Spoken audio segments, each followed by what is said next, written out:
आपको ये बताते हैं कि जमीन और हवा के बाद अब इजराइल ने समुद्र से भी गाजा में हमास के ठिकानों पर हमले शुरू कर दिए हैं। आज पहली बार इजराइल की नौसेना ने भूमध्य सागर से दक्षिणी गाजा के 13 ठिकानों पर मिसाइल हमले किए हैं, जिनमें हमास के टनल नेटवर्क को बड़े पैमाने पर नुकसान पहुंचा है। हमास ने जो सुरंगों का एक नेटवर्क बनाकर रखा है उसे नुकसान पहुंचा है और कई आतंकवादी भी इन हमलों में मारे गए हैं, जिनमें हमास के 2 टॉप कमांडर्स भी शामिल हैं। इस समय इजराइल ने गाजा पट्टी के इलाके को हवा, पानी और जमीन तीनों तरफ से घेरा हुआ है। एक तरफ उसके 100 से भी ज्यादा टैंक उत्तरी गाजा के इलाकों में दाखिल हो चुके हैं, जो तस्वीरें आप देख रहे हैं। दूसरी तरफ पिछले 24 घंटे में इजराइल की वायुसेना ने, वहां की एयरफोर्स ने गाजा में 258 ठिकानों को अपना निशाना बनाया है और इन हमलों में हमास का वो आतंकवादी भी मारा गया है जिसने 7 अक्टूबर को इजराइल पर हुए हमले का नेतृत्व किया था। यानी उससे भी इजराइल ने अपना बदला ले लिया है और हवाई हमलों के साथ अब इजराइल भूमध्य सागर की तरफ से दक्षिणी गाजा के इलाकों को भी अपना निशाना बना रहा है। यानी अब समुद्र से भी हमला हो रहा है। इस युद्ध में इजराइल ने उत्तरी गाजा का नक्शा अब पूरी तरह से बदल दिया है। अब आपको कुछ तस्वीरें दिखाते हैं जो सैटेलाइट से ली गई हैं। सैटेलाइट से ली गई इन तस्वीरों में आप ये देख पाएंगे कि उत्तरी गाजा के जिन इलाकों में मई के महीने तक बड़ी बड़ी इमारतें, बिल्डिंग्स और रिहायशी इलाके नजर आते थे, वो तमाम इलाके अब मिट्टी और मलबे के ढेर में तब्दील हो चुके हैं। देखिए, ये 10 मई की तस्वीर 2013 की और 2023 की, 10 मई 2023 की तस्वीर यहां आपके सामने है और फिर 21 अक्टूबर 2023 की तस्वीरें यहां आप देख सकते हैं।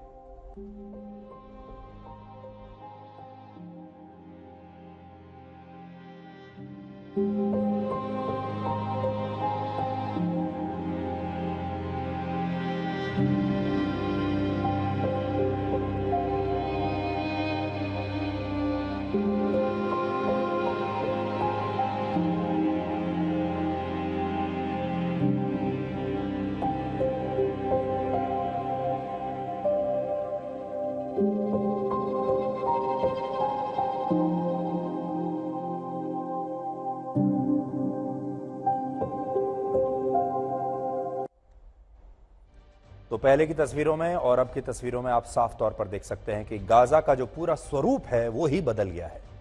अब आपको गाजा में हुए एक बड़े दिलचस्प सर्वे के बारे में बताते हैं, जो 28 सितंबर से 6 अक्टूबर के बीच हुआ था। इस सर्वे में गाजा के लोगों से यह पूछा गया कि उन्हें आतंकवादी संगठन हमास पर भरोसा है या नहीं, जिसमें गाजा के सबसे ज्यादा 44% लोगों ने यह कहा कि उन्हें हमास पर बिल्कुल भी भरोसा नहीं है, जबकि 23% लोगों ने कहा कि उन्हें हमास पर ज्यादा भरोसा नहीं है और सिर्फ 29% लोगों ने ही यह कहा कि उन्हें हमास पर भरोसा है। तो गाजा के लोगों पर जो सर्वे हुआ है, इससे आप समझ सकते हैं कि गाजा में फिलिस्तीन के जो मुसलमान हैं, जो फिलिस्तीन के मुसलमान वहां रहते हैं, उनमें ज्यादातर हमास के साथ नहीं है और वो हमास पर भरोसा नहीं करते। ध्यान देने वाली बात यहां पर यह है कि यह सर्वे है 28 सितंबर से 6 अक्टूबर के बीच इस साल, और जो इजराइल पर हमला हुआ था वो हुआ था 7 अक्टूबर को। यानी इजराइल पर हुए हमास के हमले से ठीक एक दिन पहले का यह सर्वे है और उस दिन तक आप देख सकते हैं कि हमास की जो लोकप्रियता है वो फिलिस्तीन में और गाजा में कोई खास नजर नहीं आ रही है। 44% लोग ये कहते हैं कि उन्हें हमास पर यकीन है ही नहीं। लेकिन दूसरी तरफ आप हमारे देश भारत को देखिए, जहां एक खास वर्ग को हमास के आतंकवादियों पर अटूट भरोसा है। 26 अक्टूबर को केरल में फिलिस्तीन के मुसलमानों के समर्थन में एक रैली हुई थी, जिसका आयोजन इंडियन यूनियन मुस्लिम लीग की तरफ से किया गया था। यह केरल की वही पार्टी है जो विपक्ष के इंडिया गठबंधन का भी हिस्सा है। यह भी नोट करने वाली बात है, यह पार्टी विपक्ष के इंडिया गठबंधन का हिस्सा है। लेकिन कल इस पार्टी के एक विधायक M.K. मुनीर ने कहा कि गाजा में जो लोग वहां की आजादी के लिए लड़ रहे हैं, उन्हें आतंकवादी कहना सही नहीं है। और यह ठीक वैसा ही है जैसे अंग्रेज भारत के स्वतंत्रता सेनानी नेताजी सुभाष चंद्र बोस और शहीद भगत सिंह को आतंकवादी मानते थे और अब इसी तरह से गाजा के स्वतंत्रता सेनानियों को भी आतंकवादी कहा जा रहा है, जबकि वहां के लोग और ये सब लोग उन्हें आतंकवादी नहीं मानते। यानी गाजा के लोगों को हमास पर भरोसा नहीं है, लेकिन हमारे देश के खास वर्ग को हमास के आतंकवादी अब स्वतंत्रता सेनानी लगते हैं। आप सुनिए उन्होंने क्या कहा। तो इन्हें हमास के आतंकवादियों में हमारे देश के स्वतंत्रता सेनानी नेताजी सुभाष चंद्र बोस नजर आ रहे हैं, इन्हें भगत सिंह नजर आ रहे हैं और ये आतंकवादियों की तुलना हमारे स्वतंत्रता सेनानियों से कर रहे हैं, जिस पर हमें पूरे देश को कड़ी आपत्ति होनी चाहिए। इंडियन यूनियन मुस्लिम लीग की इसी रैली में कांग्रेस के नेता शशि थरूर भी शामिल हुए थे, लेकिन आज शशि थरूर की तारीफ करनी होगी कि उन्होंने बिना किंतु परंतु के इसी मंच से हमास को आतंकवादी संगठन कहा और 7 अक्टूबर को इजराइल पर हुए हमले का उन्होंने जबरदस्त विरोध किया। इस युद्ध के बीच साउथ चाइना सी में एक ऐसी घटना हुई है जिसने पूरी दुनिया को हैरान कर दिया है। अमेरिका के रक्षा मंत्रालय ने एक वीडियो जारी किया है जिसमें बताया गया है कि 24 अक्टूबर को जब अमेरिका का एक बॉम्बर प्लेन साउथ चाइना सी के ऊपर अपने एक रूटीन ऑपरेशन के तहत उड़ान भर रहा था, उसी दौरान चीन के एक फाइटर जेट ने इस बॉम्बर प्लेन का रास्ता रोकने की कोशिश की और इसकी वजह से दोनों विमान एक दूसरे के इतने करीब आ गए कि उनके बीच सिर्फ 10 फीट की दूरी रह गई थी और इस दौरान ये दोनों ही विमान आपस में कभी भी टकरा सकते थे। ऐसी स्थिति थी, ये इतने करीब थे एक दूसरे के। आप भी इस घटना का पूरा वीडियो देखिए जिसमें आपको दिखाई देगा कि अमेरिका का बॉम्बर प्लेन है और उसके ठीक बगल में चीन का फाइटर जेट आकर 10 फीट की दूरी पर उड़ान भरने लगता है। देखिए, अमेरिका के रक्षा मंत्रालय का कहना है कि चीन ने उसके बॉम्बर प्लेन का रास्ता रोककर दोनों देशों के बीच तनाव को बढ़ाने की कोशिश की है और चीन ऐसा करके अंतर्राष्ट्रीय हवाई सुरक्षा नियमों का उल्लंघन कर रहा है, जबकि चीन का कहना है कि अमेरिका के रक्षा मंत्रालय ने जो वीडियो जारी किया है उससे यह पता चलता है कि अमेरिका ही साउथ चाइना सी में उकसाने वाली गतिविधियां कर रहा है। लेकिन यहां अब आप कुछ और तस्वीरें देखिए। ये तस्वीरें अमेरिका की राजधानी वॉशिंगटन डीसी की हैं, जहां चीन के विदेश मंत्री वांग यी ने अमेरिका के विदेश मंत्री एंटनी ब्लिंकन से आज मुलाकात की है। चीन के विदेश मंत्री 3 दिन के दौरे पर अमेरिका आए हैं और ऐसी खबरें हैं कि उनकी मुलाकात अमेरिका के राष्ट्रपति जो बाइडेन से भी आगे चलकर हो सकती है। तो सोचिए, चीन और अमेरिका के दोनों विदेश मंत्री एक साथ आपको नजर आ रहे हैं। इस समय पूरी दुनिया में सबसे बड़ी वर्किंग एज पॉपुलेशन भारत के पास है। भारत में लगभग 92 करोड़ लोग ऐसे हैं जो कामगारों की श्रेणी में आते हैं। सोचिए, 92 करोड़ लोग ऐसे हैं जो हमारे यहां काम करने वाले लोगों की श्रेणी में आते हैं। सबसे बड़ी हमारी पॉपुलेशन ऐसी है पूरी दुनिया में, जबकि भारत के बाद सबसे ज्यादा 91 करोड़ कामगार चीन के पास है।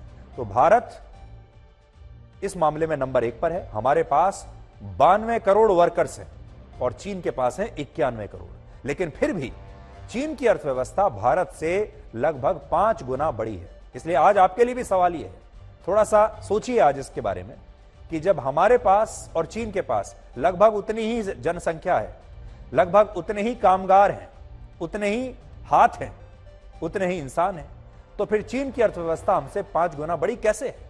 क्या वो लोग ज्यादा मेहनत कर रहे हैं या उनके पास कुछ और कोई खास ऐसी विधि है जो भारत से आगे निकल गए? चीन की अर्थव्यवस्था 1587 लाख करोड़ की है और भारत की अर्थव्यवस्था इस समय 306 लाख करोड़ रुपए की है। देखिए, वो है 1,500 लाख करोड़ के आसपास, 1600 लाख करोड़ आप कह सकते हैं लगभग, और हम हैं 306 लाख करोड़। इसी तरह जापान की आबादी सिर्फ 12.5 करोड़ है, लेकिन इसके बावजूद जापान दुनिया की तीसरी सबसे बड़ी अर्थव्यवस्था है और भारत 140 करोड़ लोगों के साथ 5वीं सबसे बड़ी अर्थव्यवस्था है, जबकि भारत की आबादी इस समय लगभग 142 करोड़ के आसपास मानी जाएगी।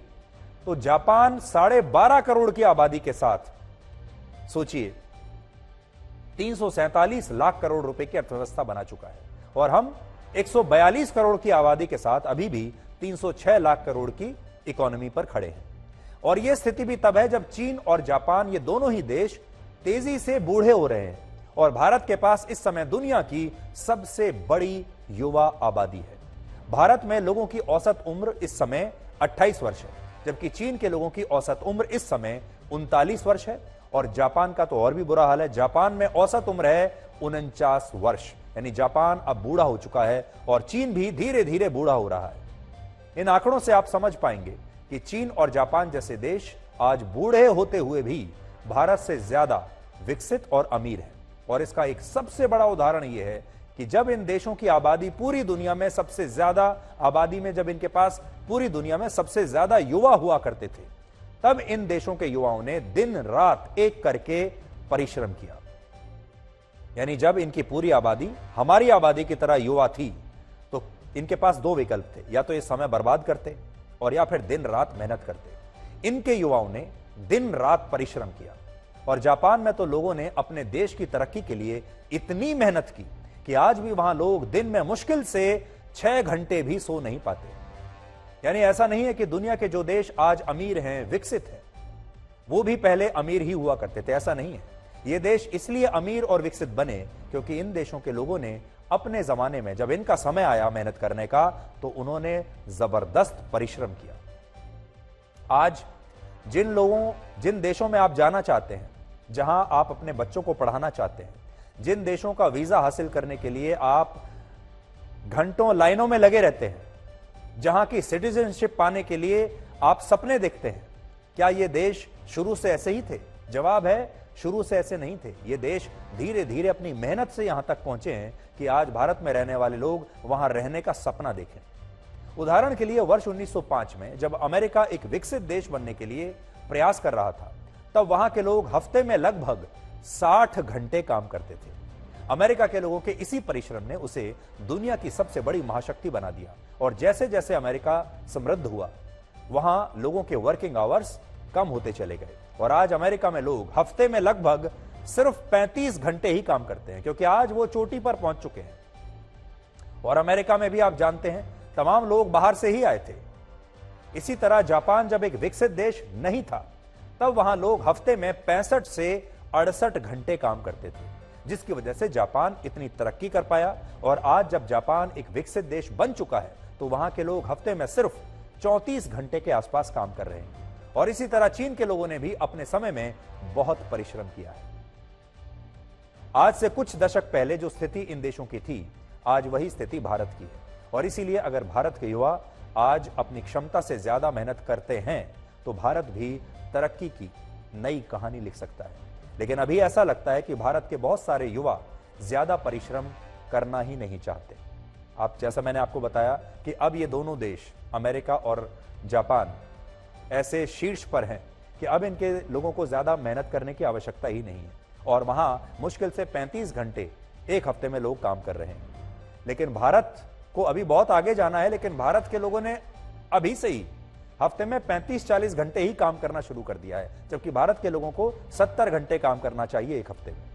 भारत के लोगों को जब ज्यादा परिश्रम करना चाहिए, तब हमारे देश के लोग हफ्ते में औसतन 45 से 48 घंटे ही काम कर रहे हैं। और यहां एक बड़ी बात यह है कि भारत में इससे जुड़े कानून भी यही कहते हैं कि देश में किसी भी व्यक्ति से, किसी भी कामगार से 48 घंटे से ज्यादा काम नहीं कराया जा सकता एक हफ्ते में। लेकिन हमें लगता है कि समय के साथ भारत को इन कानूनों के बारे में भी अब सोचना चाहिए। दुनिया की जो बड़ी बड़ी कंपनियों के सीईओज हैं, ऐसे लोग जो दुनिया की बड़ी बड़ी कंपनीज को चला रहे हैं, वो आज भी 70 से 80 घंटे एक हफ्ते में काम करते हैं। उदाहरण के लिए दक्षिण कोरिया में यह कानून है कि वहां लोग हफ्ते में 40 घंटे से ज्यादा काम नहीं कर सकते। लेकिन देश की तरक्की के लिए अब वहां की सरकार एक नया कानून लाने पर विचार कर रही है, जिसके तहत वहां युवाओं से हफ्ते में 69 घंटे काम कराया जा सकेगा। असल में यह पूरा विषय इस बात से जुड़ा है कि देश के लोग अपने देश की तरक्की के लिए ज्यादा परिश्रम करने के लिए तैयार हैं या नहीं है। अभी अगर आप देखेंगे तो भारत में 15 से 29 वर्ष के युवा हर दिन सोशल मीडिया पर 3 घंटे रील्स और शॉर्ट वीडियोस देखने में बिताते हैं, जिसका मतलब यह हुआ कि हफ्ते में हर युवा के 21 घंटे सिर्फ रील्स या अपना मोबाइल फोन, इंटरनेट देखते हुए ही बर्बाद हो जाते हैं। और इन रील्स को देखने से हमारे देश का, हमारे समाज का, इन युवाओं के परिवारों का या इन युवाओं का कोई फायदा नहीं होता। तब चीन और जापान जैसे देशों के युवा अपने ही माता पिता की सेवा करने के लिए अब उनसे सैलरी ले रहे हैं और इस कल्चर को वहां फुल टाइम चिल्ड्रन का नाम दिया गया है। हमारे देश में तो आप जानते हैं, हमारे संस्कारों में कहा गया है कि माता पिता की सेवा करनी है। हमारे यहां माता पिता की सेवा सेवा भाव से होती है, लेकिन दूसरे देशों में अब ये एक उद्योग बन गया है। यानी ये ऐसे बच्चे हैं जो अपने माता पिता के साथ फुल टाइम रहते हैं और उन्हीं की सेवा करते हैं और इसके बदले में उनके माता पिता अपने बच्चों को हर महीने सैलरी यानी तनख्वाह देते हैं। चीन में ऐसे फुल टाइम बेटे या बेटी को हर महीने भारतीय रुपयों में 50,000 रुपए तक की सैलरी आजकल मिल रही है। वाराणसी की गलियों में भटकने वाली एक स्ट्रीट डॉग की आजकल बड़ी चर्चा हो रही है और इस स्ट्रीट डॉग का नाम है जया। जया अब 31 अक्टूबर को भारत से नेदरलैंड्स के लिए उड़ान भरेगी, क्योंकि नेदरलैंड्स की एक महिला ने जया को अडॉप्ट कर लिया है, इसे अपना लिया है। भारत के ज्यादातर लोग विदेशी नस्ल के डॉग्स को अडॉप्ट करते हैं और वो अपने पेट डॉग्स की ब्रीड की तारीफ करते थकते नहीं। और बहुत सारे लोगों के लिए देसी डॉग्स पालना स्टेटस के खिलाफ है, जबकि फॉरेन ब्रीड्स को स्टेटस सिंबल माना जाता है। और बहुत सारे लोग ये भी कहते हैं कि जो फॉरेन ब्रीड्स के कुत्ते होते हैं ये असल में घर के लिए ही बने होते हैं, ये आपके घर का जो परिवेश होता है उसमें बहुत आसानी से एडजस्ट कर लेते हैं। लेकिन नेदरलैंड्स की इस महिला ने भारत से देसी नस्ल की इस डॉग जिसका नाम है जया, इसे अडॉप्ट करके एक नई मिसाल हमारे देश के लोगों के सामने पेश की।